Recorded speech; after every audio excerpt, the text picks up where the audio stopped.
Fancy garment and kids mall, sherwani, coat pant, three piece, shooting, shirting, tailoring, बच्चे और बच्चियों के लिए कई सारे कपड़ों की वैरायटियां। हमारा पता आयशा नगर पुलिस स्टेशन के सामने, हजार खोली, मालेगांव। प्रोप्राइटर चांद खान।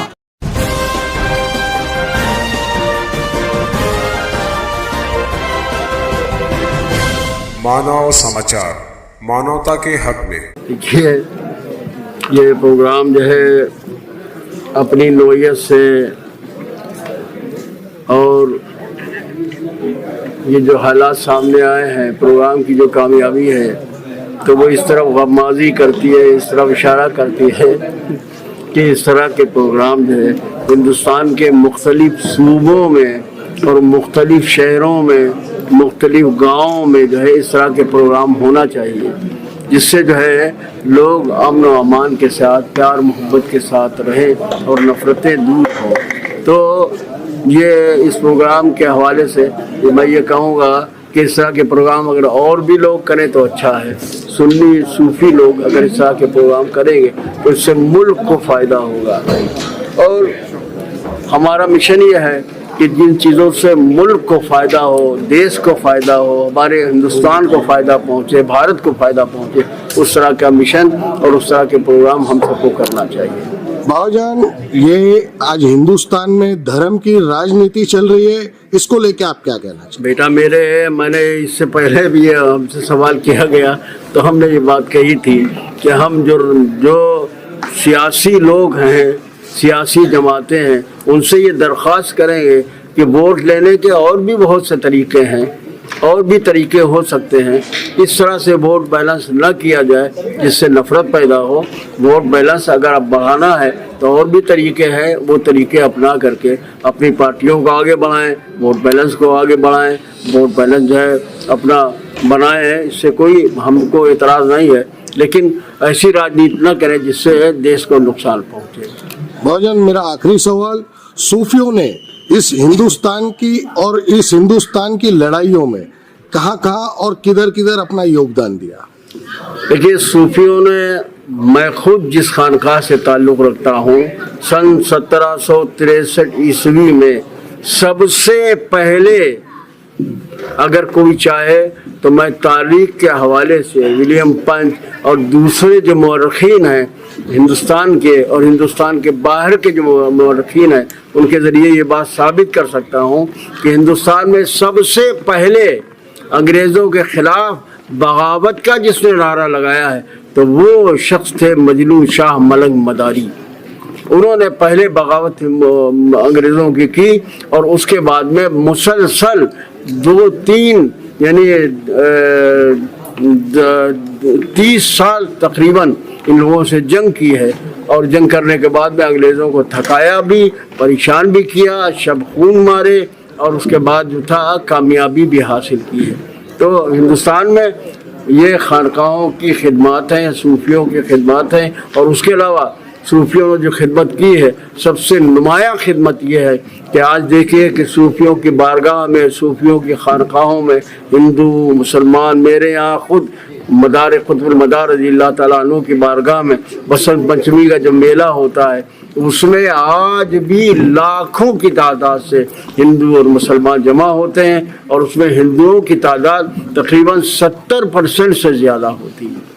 तो खानकाहों ने हमेशा अपने दामन में हिंदू और मुसलमान, सिख और ईसाई, जिस कदर भी मज़ाहिब के लोग हैं, अपने दामन में सबको समेट करके रखा है। ये खानकाहों की शान और ये सूफियों की शान है। ये जो सूफी संसद है, मैंने इससे पहले भी कहा था कि सूफी संसद किसी के जवाब में नहीं है, न किसी के लिए सवाल है, लेकिन सूफी संसद जो है वो इसलिए ज़रूर है कि हमारा जो पैगाम, मोहब्बत का जो पैगाम है, जो यकता और भाईचारगी का जो ख़ुव्वत का पैगाम है, तो वो लोगों तक इन प्रोग्रामों के ज़रिए पहुँचे। मैंने इससे पहले भी कहा था कि मैं ये चाहता हूँ कि हिंदुस्तान के मुख्तलिफ़ शहरों, देहातों में, कस्बों में भी इस तरह के प्रोग्राम हो कि जिससे जो लोग नफ़रत फैलाने की सियासत कर रहे हैं तो उनकी सियासत पर जो है वो गर्ज जमने लगे, और उसके बाद वो सियासत ही ख़त्म हो जाए और मोहब्बत की सियासत आम हो। कि हमारे मुल्क में آج نہیں بلکہ ہزاروں برس سے یہ سلسلہ چلا آ رہا ہے کہ ہم لوگ نفرت کا جواب نفرت سے نہیں دیتے ہیں، بلکہ نفرت کا جواب ہر ممکن کوشش کرتے ہیں کہ محبت کے ساتھ دیا جائے اور محبت کو عام کرنے کی کوشش کی جائے۔ تو یہ قاعدہ ہمارا رہا ہے۔ اب دیکھیے یہ پروگرام آپ اگر یہ سمجھ رہے ہوں کہ کسی کے جواب میں رکھا گیا، ایسی بات نہیں ہے، بلکہ مسئلہ یہ ہے کہ ہمارے یہاں جو ہمارے بزرگوں نے، ہمارے اجداد نے، ہمارے اسلاف نے جو اس ملک کے لیے قربانیاں دی ہیں وہ بے مثال ہیں۔ شاید یہ نام آپ کے لیے نیا ہو، لیکن تاریخ ہند کے لیے نیا نہیں ہے۔ ایک ملنگ جن کا نام ابو طالب تھا، ابو طالب ہے، اور ان کو مجنو شاہ ملنگ کے نام سے دنیا جانتی ہے۔ سن 1763 عیسوی سے سن 1800 کے وسط تک انہوں نے انگریزوں سے مستقل جنگ کی ہے، اور ایک جماعت کے ساتھ پہلے جب 1700 عیسوی میں انگریز جو تھے ہندوستان میں داخل ہونے لگے بنگال کے راستے سے، تو یہی مجنو شاہ ہیں جنہوں نے طوائف الملکی کے زمانے میں الگ الگ راج تھے راجاؤں کے، الگ الگ جا کر کے لوگوں کو سمجھایا کہ دیکھو یہ انگریز جو ہے ان کی نیت اچھی نہیں ہے، یہ ہندوستان کو قبضے میں لینا چاہتے ہیں، اختیار میں لینا چاہتے ہیں، ان کا کاروبار کی نیت نہیں ہے بلکہ ہندوستان کو ہڑپنا چاہتے ہیں۔ کوئی ان کے ساتھ میں نہیں آیا، صرف ایک رانی بھوانی کے علاوہ، اور یہاں جو شیوزم تھا اور رشی منی سادھو سنت جو تھے ان لوگوں نے حضرت مجنو شاہ ملنگ رحمۃ اللہ علیہ کا ساتھ دیا، اور ایک بڑا قافلہ، ایک بڑی فوج تیار ہو گئی۔ آپ کو معلوم ہے، وہ آپ جانتے ہیں کہ یہ جو سادھو سنت تھے، ہوتے تھے، آج بھی ہیں، ہوتے ہیں، ان کے ہاتھ میں ترشول وغیرہ رہتا تھا، اور ہمارے جو ملنگ حضرات ہیں ان کے ہاتھ میں جو ہے تو چمٹا رہتا تھا۔ تو یہ لوگوں نے چمٹوں اور ترشولوں سے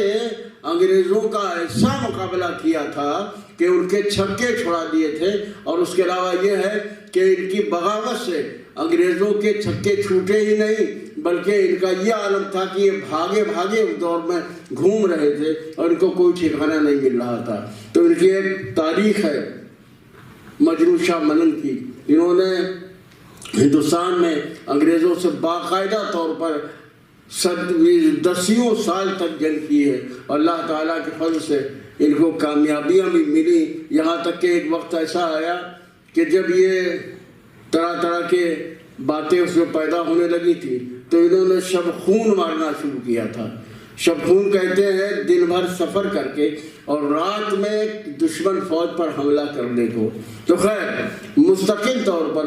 مجنو شاہ ملنگ اور ان کے ساتھ میں رشیوں اور منیوں اور سادھووں سنتوں نے مل کر کے یہ جنگ کی تھی۔ تو ہماری روایت،